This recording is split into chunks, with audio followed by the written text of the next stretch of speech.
प्रियं सदा परिभवाग्नमभीष्टदोहम् तीर्थास्पदं शिवविरिञ्चनुतं शरण्यम्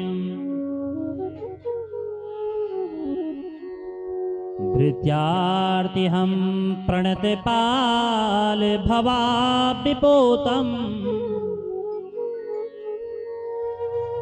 वन्दे महापुरुषते चरणारविन्दम्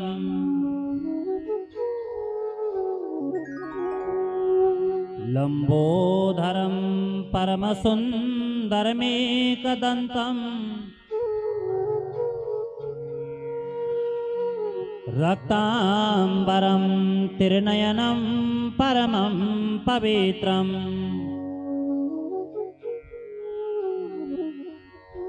उदौ दिवाकरकरोज्ज्वलकायकान्तम् विघ्नेश्वरं सकलविघ्नहरं नमामि।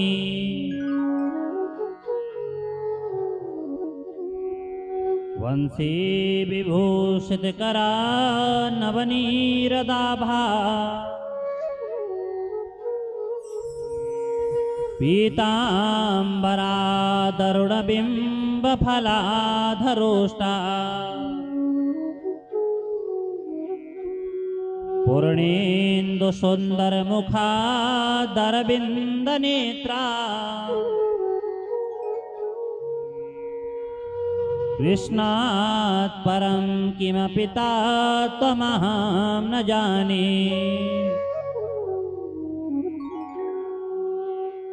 सृष्टौ या सर्गरूपा जगद्वन्विदो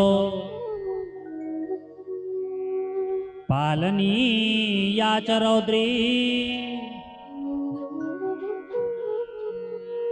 संहारे चापि यस्यां जगददमखिलं क्रीडनं या पराख्या पश्यन्ति मध्यमाथो तदनु भगवती वैखरी वर्णरूपा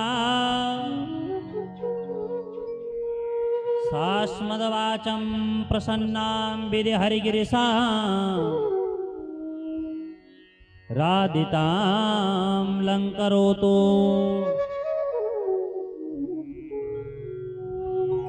अतुलितबलधामं हेमशैलावलेहम् धनुजवनकृशानां ज्ञानिनाम् अग्रगण्यम् सकलगुणनिधानं वानराणामधीशम् रघुपतिप्रियभक्तं वातजातं नमामि। सच्चिदानन्दरूपाय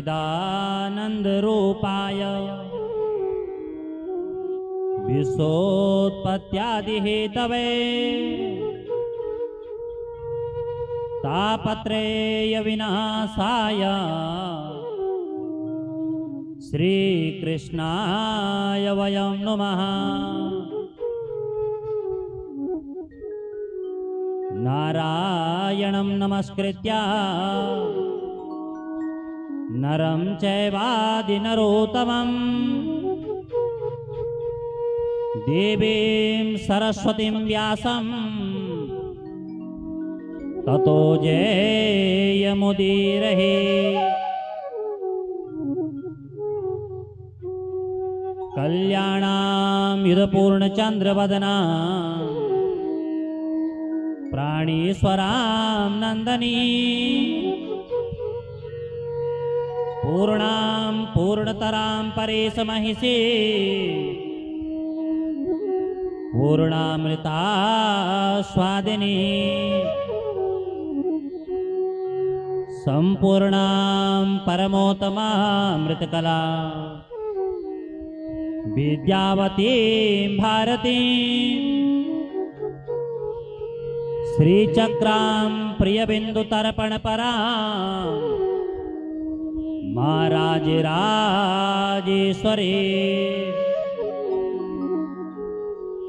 कृष्णस्त्वदीयपदिपङ्कजपञ्जरान्ते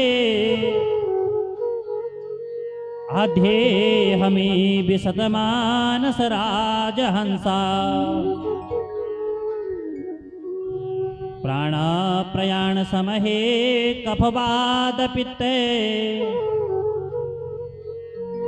कण्ठावराधनविदो स्मरणं कुतस्ति ब्रह्म प्रणाम प्रणाम गुरु पुनः प्रणाम सब संत करत मंगलाचार सब नासत विघ्न अनंत। जय जय श्री राधा रमण जय जय नवल किशोर जय गोपी चित चोर प्रभु जय जय माखन चोर। बोले माखन चोर भगवान की जय। सदगुरुदेव भगवान की जय। राजराजेश्वरी मैया की जय। सुरकंडासुरी मैया की जय। चंद्रबदनी मैया की जय। धारी देवी मैया की जय। नागराजा भगवान की जय। नरसिंह भगवान की जय। भैरव भगवान की जय। पितृदेवताओं की जय। गंगे मैया की जय। गौ माता की जय। ओम नमः पार्वती पतये हर हर महादेव। जय जय श्री राधे जय जय श्री राधे जय जय श्री राधेश्वर। थोड़ा आवाज बढ़ा, हल्का सा आवाज बढ़ा।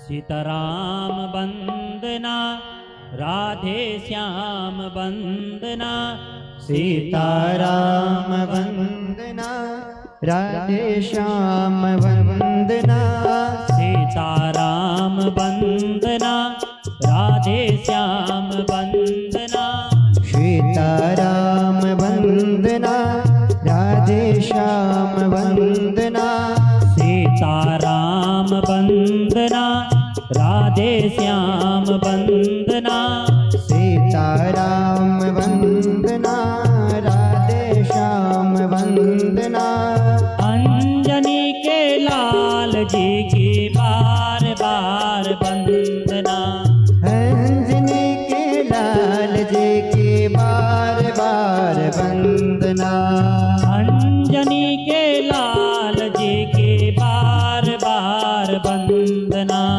अंजनी के लाल जी की बार बार वंदना सीताराम वंदना राधे श्याम वंदना सीताराम वंदना राधे श्याम वंदना अंजनी के लाल जी की बार बार वंदना अंजनी के लाल जी की बार बार वंदना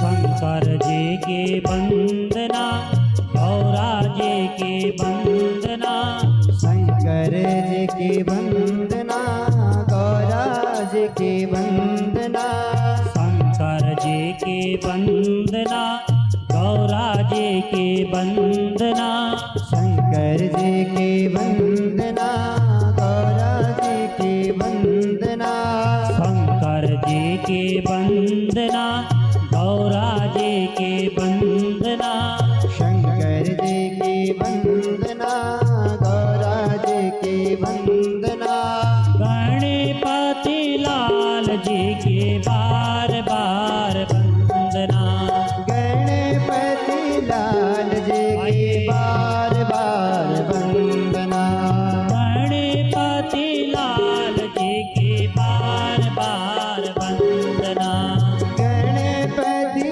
लाल जी की बार बार वंदना।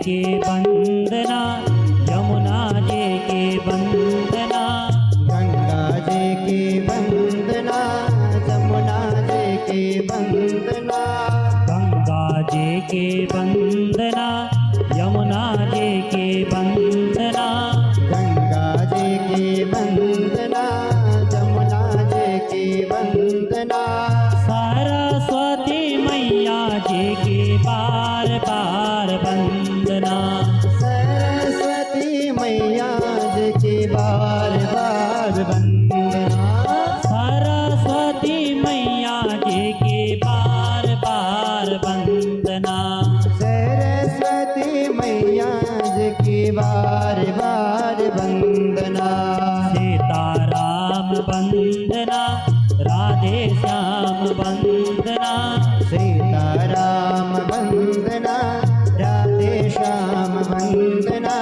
सीताराम वंदना, राधे श्याम वंदना, अंजना के लाल जी के बार बार वंदना, सीताराम वंदना, राधे श्याम वंदना, सीताराम वंदना, राधे श्याम वंदना, अंजना के लाल जी के बार बार वंदना, अंजना के लाल जी के बार बार वंदना, अंजना के लाल जी के बार बार वंदना, अंजना के लाल जी के बार बार वंदना, अंजना के लाल जी के बार बार वंदना।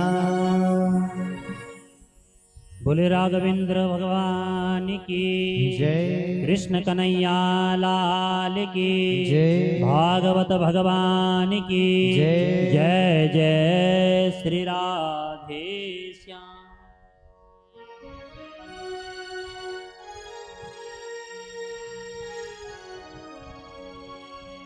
परम मंगल में परात्पर अखिलेश्वर अकारण करुणा वरुणालय भक्तवांछा कल्पतरो तड़ुदिति विनंदी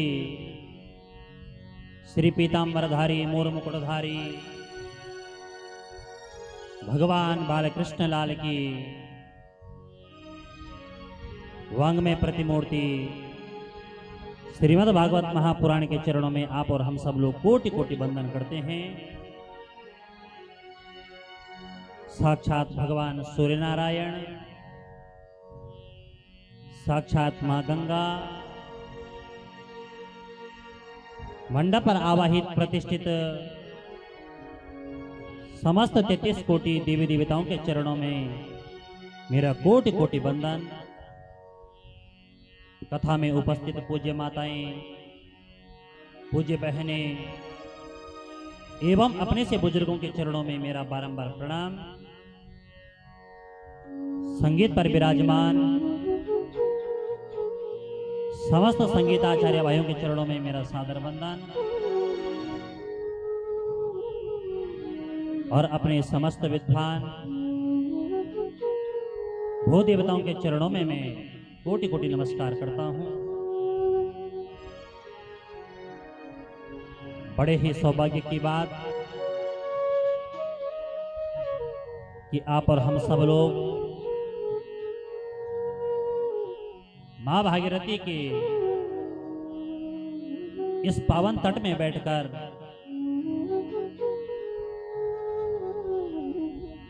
इस भागवत जैसी दिव्य अलौकिक कथा का श्रवण कर रहे हैं।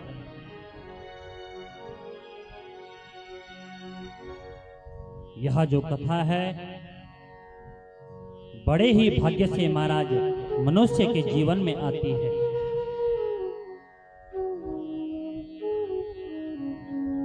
जब स्त्री और पुरुष के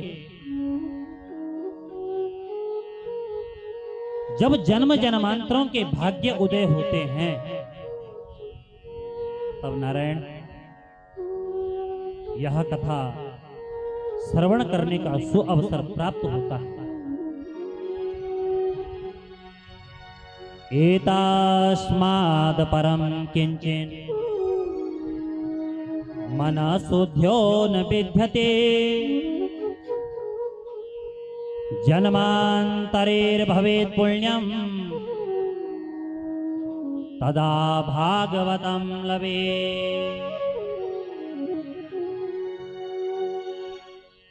मित्रों ध्यान देना, जब स्त्री और पुरुष के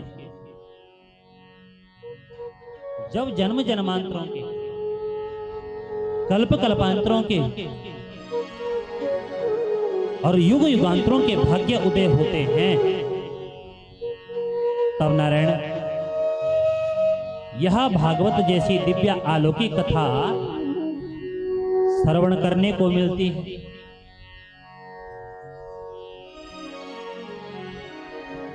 आप और हम सब लोग तृतीय दिवस की इस कथा में प्रवेश कर रहे हैं। आप और मैंने कथा में श्रवण किया था कि भगवान वेद व्यास जी ने अपने पुत्र सुखदेव से कहा कि बेटा सुखदेव, पहले राजा जनक के पास में जाओ, वहां से वैष्णव दीक्षा लो और वैष्णव दीक्षा लेने के बाद मैं तुम्हें कथा का ज्ञान दूंगा। और तुरंत सुखदेव जी महाराज राजा जनक के पास में गए। वहां सुखदेव जी की परीक्षा हुई, काम क्रोध लोभ को जीता, फिर जो है वैष्णव दीक्षा ली और वैष्णव दीक्षा लेने के बाद अपने पिता से कहा, पिताजी मुझे कथा का ज्ञान दो। पिताजी मुझे भागवत सुननी है, मुझे भागवत सुननी है। तब भगवान वेद व्यास जी ने कहा कि बेटा सुखदेव, पहले उस परमात्मा का चिंतन करो जो परमात्मा हमें इस संसार जगत में लाया। और सुखदेव भगवान ने भैया उस परमात्मा का चिंतन किया और चिंतन करने के बाद तब भगवान वेद व्यास जी ने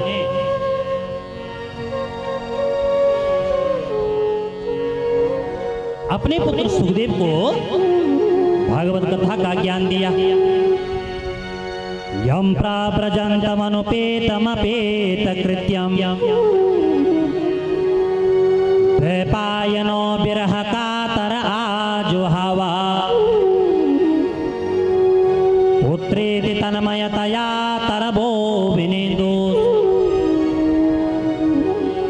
तम सर्वभूति हृदया मुनिमानतोऽस्मि। अपने पुत्र सुखदेव को कथा का ज्ञान दिया और कथा का ज्ञान देने के बाद भगवान सुखदेव जी चल पड़े।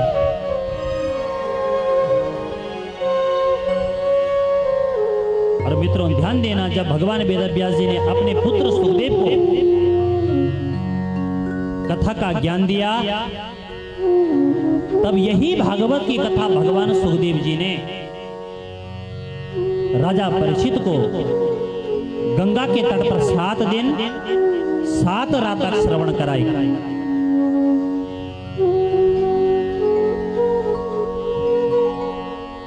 और मित्रों ध्यान देना, जब तक सुखदेव जी के अंदर पात्रता नहीं थी तब तक ज्ञान नहीं दिया, और जब कथा के पात्र बन चुके थे तब जो है ज्ञान दिया।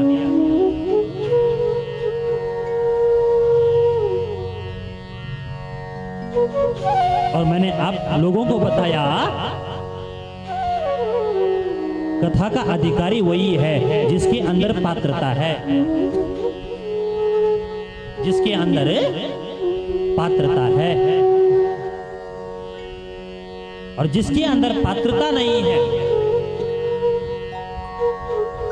जिसके अंदर जिज्ञासा नहीं है,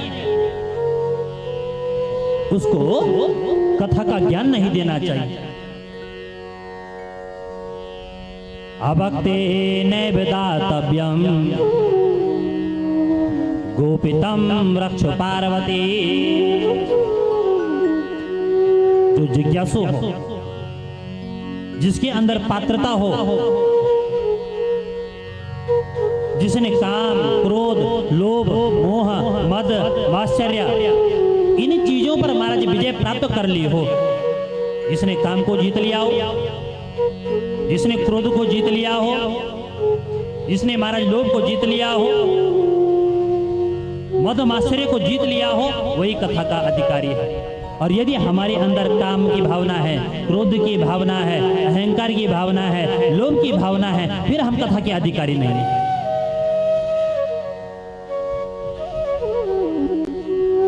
और जब हम इन चीजों पर महाराज विजय प्राप्त कर लेंगे तब हम कथा के अधिकारी हैं। इसलिए भैया अपने हृदय को स्वच्छ रखो, साफ रखो, निर्मल रखो। मैं आपको रोज बता रहा हूं, निर्मल मन जन सो मोहि पावा, मोह कपट छल छिद्र न भावा। भगवान कहते हैं मित्रों, जिस व्यक्ति के अंदर मोह है, राग की भावना है, द्वेष की भावना है, अहंकार की भावना है, वह भक्त मुझे प्रिय नहीं है। और जिसका हृदय स्वच्छ है, साफ है, भगवान को वही भक्त प्रिय है। यदि आप लोग भगवान का बनना चाहते हैं कि भगवान हमारे हो जाएं, तो भैया अपने हृदय को स्वच्छ रखो, साफ रखो, निर्मल रखो।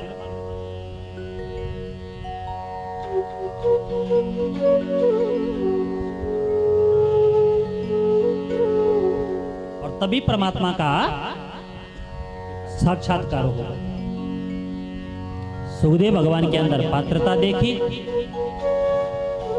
और आज भगवान वेदव्यास जी ने अपने पुत्र सुखदेव को ज्ञान दे दिया। और यही कथा सुखदेव जी ने गंगा के तट पर राजा को श्रवण कराई। सौनकादि ऋषि ने कहा, सूत जी महाराज, अब आप हमें कृपा करके ये बताइए कि राजा परीक्षित का जन्म कैसे हुआ। परीक्षित जन्म की कथा आप मुझे विस्तार पूर्वक श्रवण कराइए। विस्तार पूर्वक श्रवण कराइए। परीक्षित जन्म की कथा अब श्रवण कराने लगे। ये राजा परीक्षित का जन्म कैसे हुआ। श्री सूत जी महाराज सौनक आदि ऋषियों को यह कथा श्रवण करा रहे हैं। यदा मृदे कौरव सृंजयाना वीरे स्वतो वीर गतिम गतिसो बिरकोदरा विद्य गदा विमर्शा भगनोरुदण्डे धृतराष्ट्रपुत्रः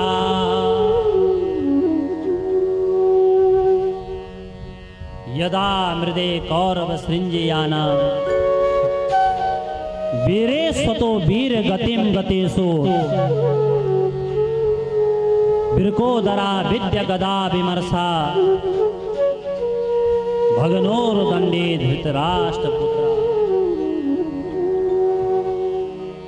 जब महाराज कौरवों और पांडवों का युद्ध हुआ तो आज कुरुक्षेत्र के मैदान में रक्त की नदियां बह रही हैं।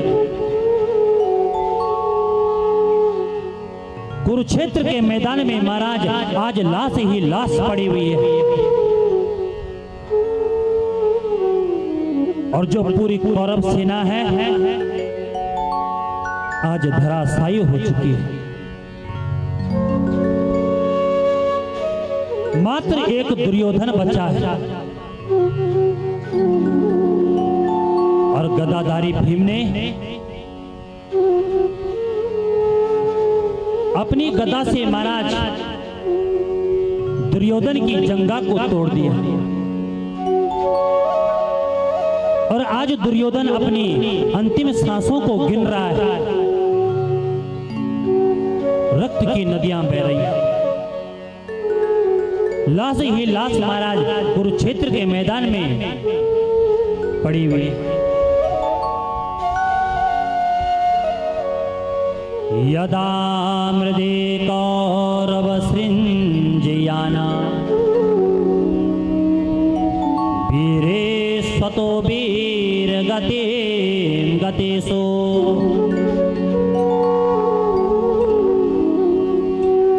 बिरकोदरा विद्य गदा विमर्शा भगनोरुदण्डे धृतराष्ट्रपुत्र।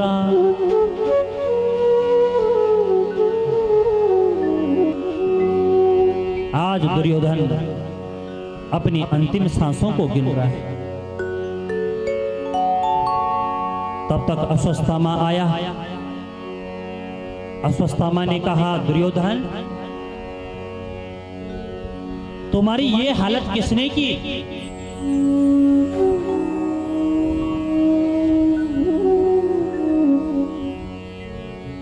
दुर्योधन ने कहा, अश्वत्थामा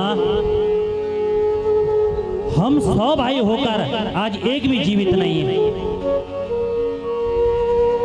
और हमारे जो दुश्मन है पांडवना पांचों के पांचों जीवित हैं।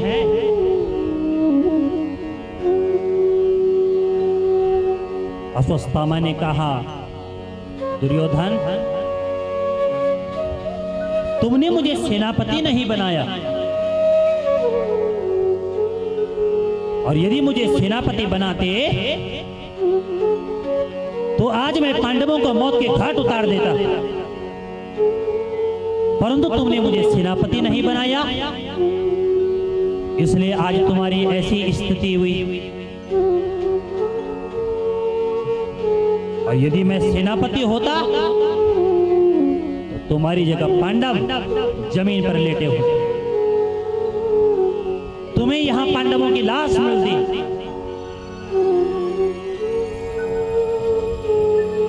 दुर्योधन ने कहा, अश्वत्थामा अभी क्या बिगड़ा? मैं तुझे अभी सेनापति बना देता हूं, परंतु मेरी एक शर्त है, तुझे उस भीम की गर्दन काटकर लानी पड़ेगी। जिस भीम ने मेरी इस जंगा को तोड़ा उसकी गर्दन काटकर लानी पड़ेगी। और तुरंत नारायण दुर्योधन ने अपनी जंगा से रक्त निकाला और अश्वत्थामा की तिलक कर दिया, विजय भवा। जंगा से रक्त निकाला और अंगूठे से तिलक कर दिया और सिर के ऊपर हाथ रख दिया और बोल दिया, विजय भवा। अश्वत्थामा, जाओ तुम्हारी विजय हो। जिस भीम ने मेरी यहां जंगा तोड़ी उसकी गर्दन काट कर लाओ। अश्वत्थामा ने कहा, दुर्योधन चिंता क्यों करते हो, एक पांडव क्या पांचों को गर्दन काट कर लाऊंगा। हाथ में तलवार उठाई, चल पड़ा मारने के लिए। अब महाराज मन ही मन में सोच रहा है कि पांडवों को मारूं कैसे। मित्रों ध्यान देना, मन में सोच रहा है कि पांडवों को कैसे मारूं।